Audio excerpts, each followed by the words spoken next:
अब हम फिरोज तुगलक की गृह नीति के तीसरे भाग की बात करेंगे, जिसके अंतर्गत न्याय व्यवस्था, दंड सुधार, सैन्य व्यवस्था, केंद्रीय दुर्बलता, सामंती गठन, जागीर प्रथा, इतलाक प्रथा, वंशानुगत व्यवस्था, किराए के सैनिक, दाग, हुलिया और समाप्ति, भ्रष्टाचार, सेना का निकम्मापन और सिक्के, इन सभी के बारे में बात करेंगे। तो सबसे पहले हम फिरोज तुगलक की न्याय व्यवस्था की बात करते हैं।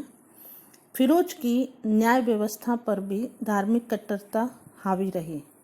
न्याय को इस्लामिक कानूनों के आधार पर लागू किया गया।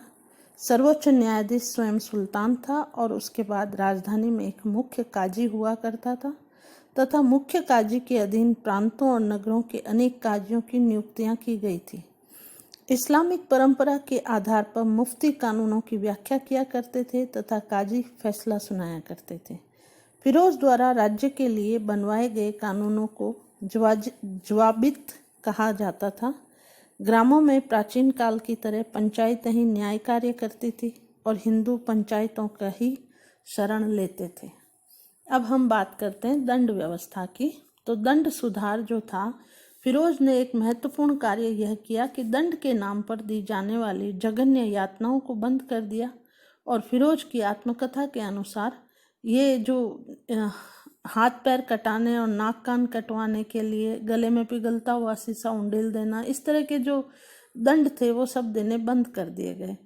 इस प्रकार दंड व्यवस्था में मानवता का समावेश हुआ और महत्वपूर्ण है कि ये सुधार केवल मुसलमानों पर ही नहीं बल्कि सभी वर्गों पर लागू थे। साथ ही फिरोज ने यह व्यवस्था भी की कि यदि कोई यात्री रास्ते में दम तोड़ देता है तो काजी को उसका शरीर परीक्षण करवाकर अपनी मुहर लगी रिपोर्ट बनानी पड़ती थी। उसके शरीर पर कोई घाव नहीं था, अर्थात उसकी हत्या तो नहीं की गई थी। इसके बाद ही मृतक का अंतिम संस्कार होता था। अब हम बात करते हैं सैन्य व्यवस्था की। तो सैन्य व्यवस्था के अंतर्गत कुछ नियम थे। तो फिरोज ने सैन्य प्रतिभा का अभाव था, साथ ही सैन्य कार्यों में उसकी कतई कोई रुचि नहीं थी। वो रूमानी तबीयत का व्यक्ति था। बाग बगीचों, नहर, तालाब, भवन, फंवारे, फूल पत्तियों, दास दासियों में लगा रहता था। फिरोज ने सेना के लिए जो मूर्खतापूर्ण नियम बनाए उसमें सेना अयोग्य, भ्रष्ट और पतित हो गई। ये कुछ नियम इस प्रकार थे: केंद्रीय दुर्बलता, सामंती गठन, जागीर प्रथा, इतलाक प्रथा।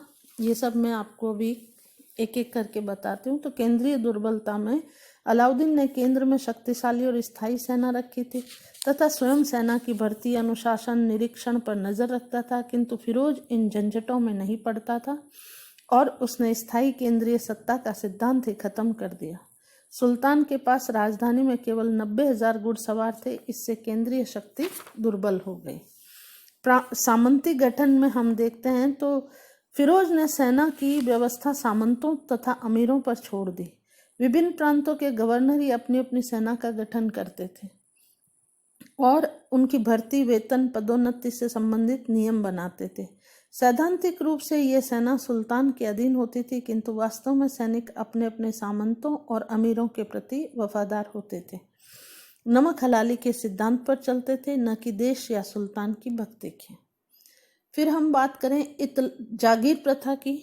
तो फिरोज ने नगद वेतन के स्थान पर सामंतों, बड़े अधिकारियों तथा सामान्य सैनिकों को भी जागीरें प्रदान की तथा इन जागीरों पर हमेशा के लिए इनका अधिकार हो गया। इसके साथ ही बहुत से सैनिकों को राजस्व के भाग में वेतन के बदले सौंप दिए जाते थे। बिचौलिए इन भागों को तिहाई मूल्य पर खरीद कर जिलों में आधे मूल्य पर बेच देते थे, जिससे अत्यधिक भ्रष्टाचार फैला। अब हम बात करें इतलाक प्रथा की। तो फिरोज ने सिपाहियों को वेतन देने के लिए इतलाक या हुंडी प्रथा प्रारंभ की। ये एक प्रकार का पत्र या धनादेश था जो राज्य द्वारा सिपाहियों को दिया जाता था तथा सिपाही द्वारा ये पत्र राजस्व अधिकारी को देने पर उन्हें वेतन प्राप्त हो जाता था। फिर हम बात करें वंशानुगत व्यवस्था की। तो फिरोज ने सेना के पदों को वंशानुगत बना दिया, अर्थात पिता के बाद उसका पुत्र ही उस पद पर बना रहता था, चाहे उसमें ढेले भर का भी सैन्य योग्यता न हो। फिर आता है सैन्य व्यवस्था का अगला दोष जो था वो किराए के सैनिक। फिरोज ने ये नियम भी बना दिया कि यदि कोई सैनिक वृद्धावस्था या अन्य किसी कारण से युद्ध में नहीं जा सकता तो वो अपने स्थान पर अपने पुत्र, दामाद या किसी बंदी बांदी को भेज सकता था। दाग तथा हुलिया समाप्ति। सेना की कुशलता के लिए अलाउद्दीन द्वारा प्रचलित घोड़ों को दागना तथा सैनिकों का हुलिया रखने की प्रणाली को फिरोज ने समाप्त कर दिया। इसके पश्चात हम बात करें सेना में भ्रष्टाचार की, तो सुल्तान की उपेक्षा के कारण सेना में ऊपर से नीचे तक भ्रष्ट रिश्वतखोर हो गए। दीवाने अर्ज द्वारा दिया जाने वाला सेना के निरीक्षण में भी ढील और भ्रष्टाचार व्याप्त हो गए। सेना का निकम्मापन अब साबित हो गया। फिरोज के काल में बहुत कम युद्ध लड़े गए और 1363 ईस्वी के बाद युद्ध पूरी तरह बंद हो गए। सेना के पास कबाब और शराब उड़ाने के सिवा कोई काम नहीं था। बैठे बैठे सेना आलसी, आराम तलब और मक्कार हो गई।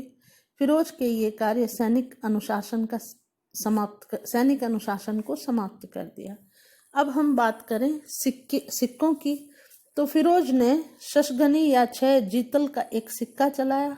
इसके अतिरिक्त आधा जीतल या बिक नामक सिक्के भी सामान्य लेन देन की सुविधा के लिए जारी किए, जिसमें चांदी तथा तांबा मिश्रित था।